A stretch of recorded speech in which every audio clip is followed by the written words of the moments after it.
स्वामी रामकृष्ण परमहंस नरेंद्र के प्रति बहुत स्नेह रखते थे। नरेंद्र न आते तो बार बार उनके बारे में पूछते।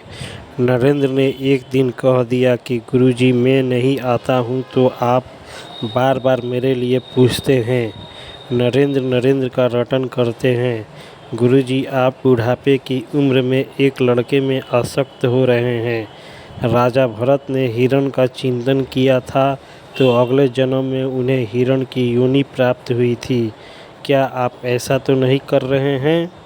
स्वामी रामकृष्ण का हृदय भर आया। बोले, तुम्हारे में कैसी कैसी संभावनाएं हैं तुम्हें पता नहीं।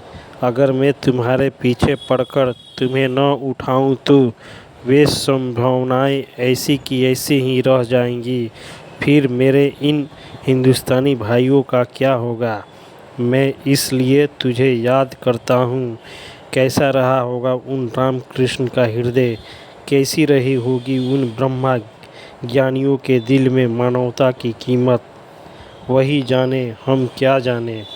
आज विरोधी तत्व मानवता को अपने अहंकार का शिकार बनाकर लड़ा रहे हैं, भड़का रहे हैं, जला रहे हैं। अपना उल्लू सीधा करने के लिए मानवता को उल्लू बनाए जा रहे हैं। उन लोगों को भगवान सद्बुद्धि दे। राष्ट्रताएं अहंकार से उद्विग्न होकर आपस में टकराती है और अशांति की आग भड़कती है। ऐसा भले ही हमारे देश में न भी हो, किंतु विश्व मानो जब उस अशांति की आग में जलता है तो संत का दिल द्रवीभूत हो जाता है।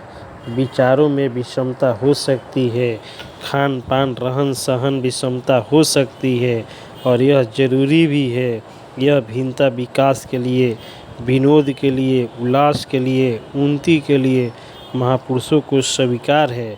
लेकिन यह भिन्नता जब अहं का रूप ले लेती है, एक मत दूसरे मत की, एक पंथ दूसरे पंथ की, एक मजहब दूसरे मजहब की, एक पार्टी दूसरे पार्टी की, एक देश दूसरे देश की कब्र खोदने की जब सोचता है तो महापुरुषों के चित्त में बड़ी पीड़ा होती है। और उसी पीड़ा की निवृत्ति के लिए महापुरुष निर्विकल्प समाधि छोड़कर, त्रिभुवनपति के आनंद को छोड़कर समाज में घूमते फिरते हैं, ताकि मेरा यह मानव समाज इस भिन्नता में अभिन्नता के दर्शन कर सके, इस भिन्नता में और विषमता में भी समता का संगीत सुन सके। मानो तुझे नहीं याद क्या तू ब्रह्म का ही अंश है। हे मानो, तू चाहे अपने को मुसलमान मान, ईसाई मान, या भैया तू अपने को यहूदी मान, परंतु तू है मेरे परमात्मा का, तू है मेरे उस अखंड पुरुष का। मान्यताएं मन की है और वे भिन्न भिन्न हो स्वाभाविक है। मुझे उससे कोई बैर विरोध नहीं है। आपस में कोई भिन्नता है तो मुझे इतनी पीड़ा नहीं होती, पर वे मान्यताएं जब कटु रूप ले लेती है, भिन्नताएं जब बैर द्वेष का रूप ले लेती है, भिन्नताएं अगर अशांति की आग का रूप ले लेती है तो मेरा चित्त द्रवित हो जाता है। मैं क्यों दौड़ता हूँ रात को 12-12 बजे और सुबह 4-4 बजे सत्संग में क्यों भागता हूँ? एक ही दिन में 3-3 जगह पूनम क्यों मनाता हूँ? कभी अपने मन को पूछता हूँ कि तुझे कोई ज़रूरत है बेटा? भीतर से संतोष मिलता है कि कुछ नहीं चाहिए। आपके रुपये पैसे आपको मुबारक, आपके फूल हार आपको ही देता हूँ तो संतोष होता है। आपके फूलों की माला की भी मेरे मन में आवश्यकता नहीं दिखती। आपके रुपये पैसे की मुझे तनिक भी आवश्यकता नहीं है।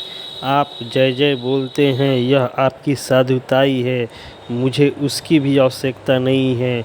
मुझे तो मेरे मानव को महेश्वर के आनंद में देखने की आवश्यकता है। विश्व मानव चाहे मेरे मत अथवा अपनी संस्कृति के अनुसार चले या और दिशा में चले, लेकिन उनके अंदर जो छुपा है काश वह उन्हें दिख जाए। उनमें जो खजाना छुपा है उन्हें मिल जाए, यही लालसा बनी रहती है। जय हिंद।